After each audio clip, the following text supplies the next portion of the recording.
প্রিয় কৃষক বন্ধু, প্রীতি এবং শুভেচ্ছা নেবেন। আপনাদেরকে স্বাগত জানাচ্ছি নতুন আরেকটি ভিডিওতে।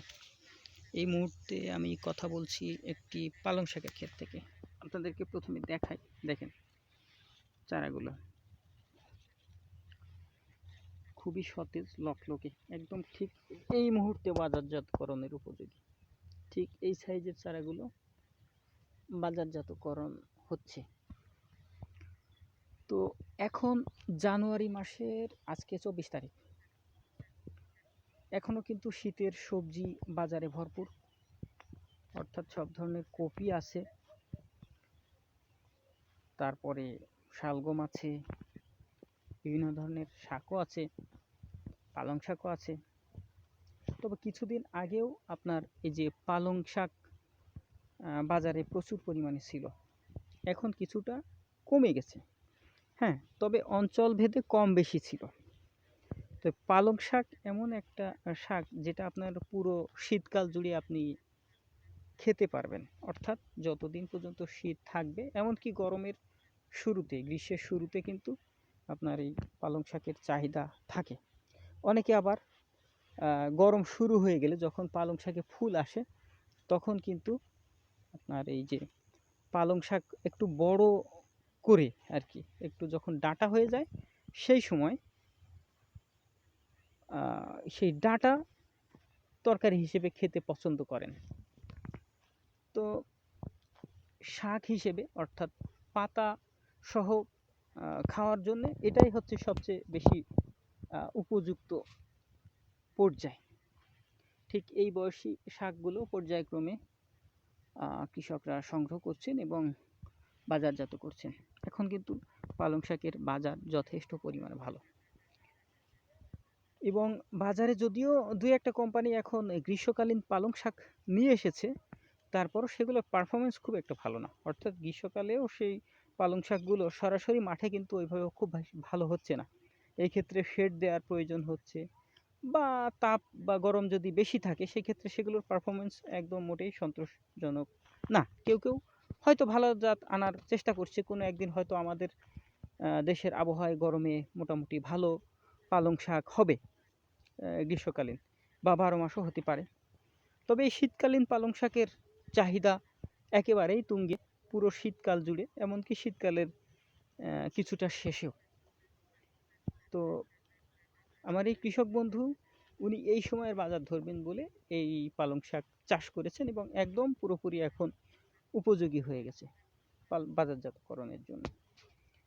তো পালং শাক আমরা জানি যে একটু মোটা মাটি বলে যেটাকে, অর্থাৎ কিছুটা এঁটেল টাইপের বা দোআঁশ মাটিতে খুব বেশি ভালো হয় বেলে মাটির তুলনায়। বেলে মাটিতে গাছগুলো যে কোনো সময় বিভিন্ন সমস্যার সম্মুখীন হতে পারে, কিন্তু এঁটেল মাটিতে এদের টিকে থাকার ক্ষমতা এবং বৃদ্ধিটা ভালো হয়, কারণ এটা একটা সফট অ্যান্ড সাকুলেন্ট বডি বিশিষ্ট শাক, অর্থাৎ নরম এবং কচি, যেটাতে প্রচুর পরিমাণ পানি থাকে, পানি ধারণ করতে পারে, কারণ এটা খুব দ্রুত বৃদ্ধি পায় এমন শাক বা গাছের বৈশিষ্ট্য হলো এর শরীরে প্রচুর পরিমাণ পানি জমা থাকে।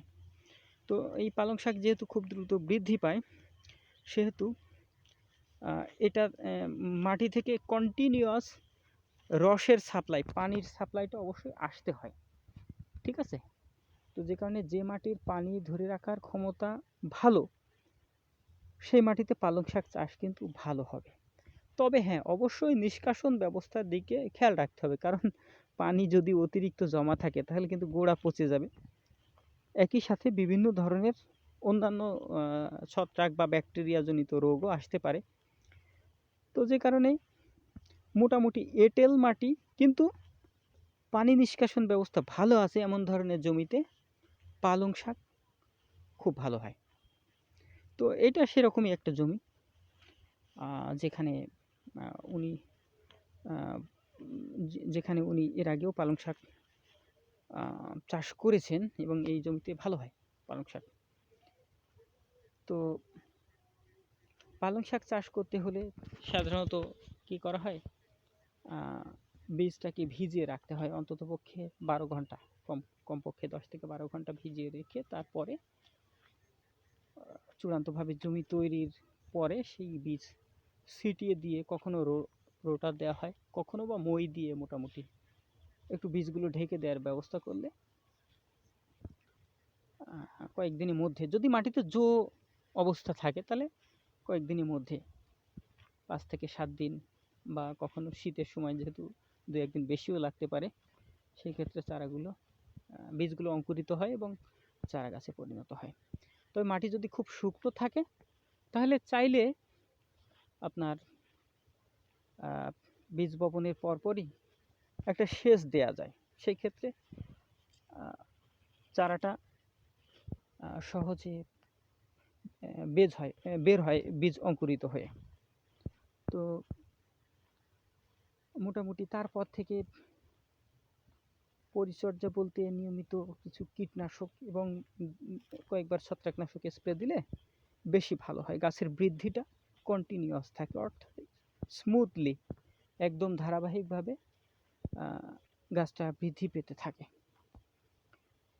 তারপরে মোটামুটি বলা যায় যে 1 থেকে 1.5 মাসের মধ্যেই 30 থেকে 45 দিন লাগে না, মোটামুটি 35 দিন 40 দিনের মধ্যেই অনেক ক্ষেত্রেই বাজারজাতকরণের উপযোগী হয়ে যায়। তো শীতের সময় এখন যেহেতু চলছে, শীতের অন্যান্য সবজি থাকা সত্ত্বেও, সিম সহ অন্যান্য সবজি থাকা সত্ত্বেও পালং শাকের কিন্তু একটা বেশ ভালো পরিমাণ চাহিদা আছে। কারণ এরকম একটা শাকের পুরোটাই, একদম পুরো এখান থেকে পুরোটাই খাওয়া যাবে পাতা সহ। তো মোটামুটি ভালো ফলনও পাওয়া সম্ভব। মানে